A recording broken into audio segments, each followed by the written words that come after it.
মাঝে মাঝে মন খারাপের কারণ কাউকে বোঝানো যায় না, শুধু ভিতরটা কুরে কুরে খায়।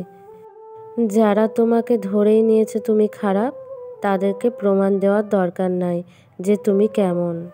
সব যুদ্ধ খোলা ময়দানে হয় না, কিছু যুদ্ধ প্রতিনিয়ত নিজের মনের সাথে করতে হয়, যার রক্তপাত বাইরের কেউ দেখতে পারে না। আপনার কাছে যা আছে তার থেকে কম দেখান, যা জানেন তার থেকে কম বলুন। তাদেরকে আপনাকে বোকা ভাবতে দিন, শুধু সময় মতো বুঝিয়ে দেবেন আসল বোকা কে।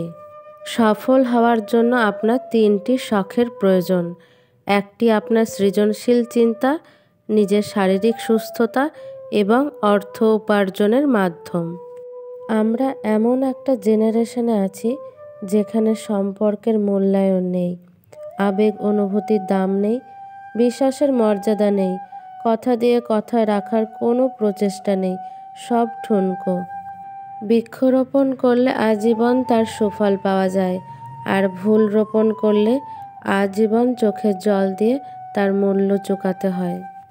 আশপাশ থেকে অনেকজন অনেক কথাই বলতে পারে, কিন্তু যার যার অবস্থান, যার যার পরিস্থিতিটা কেবলমাত্র সে ছাড়া কেউই বোঝে না। ওই যে বলে না, যার মাথা তারই ব্যথা। ভেঙে যাওয়া মানুষগুলোকে বক্তৃতা দেবেন না দয়া করে, এতে করে তাদের ভেতরে হাহাকার দাবানলে রূপ নেয়। তারা আরও গভীরে আহত হয়, ভেতরে ভেতরে নিজেকে আরও গুটিয়ে নিতে থাকে সবার কাছ থেকে। যদি লোকেরা আপনাকে নিয়ে সন্দেহ করে যে কতদূর আপনি যেতে পারবেন, তাহলে ততটা দূরে চলে যান, যে কারোর কথা যেন শুনতে না পান। দুনিয়ায় সব কিছু বদলাতে পারে, কিন্তু মায়ের ভালোবাসা কখনো বদলাবে না। মা তো মাই হয়। 100 টাকা চাইলে 10 টাকা দেয়, আর একটা রুটি চাইলে 3টে রুটি দেয়।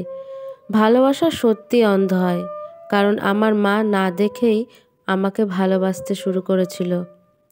কিছু পেতে হলে কিছু দিতে হয়, ঠিক তেমনি জীবনে সুখ পেতে হলে কষ্ট মেনে নিতে হয়। ভিডিওটি ভালো লাগলে প্লিজ একটা লাইক করবেন, কারণ আপনাদের একটা লাইক আমাকে পরবর্তী ভিডিও বানাতে অনেক উৎসাহ যোগায়। ধন্যবাদ।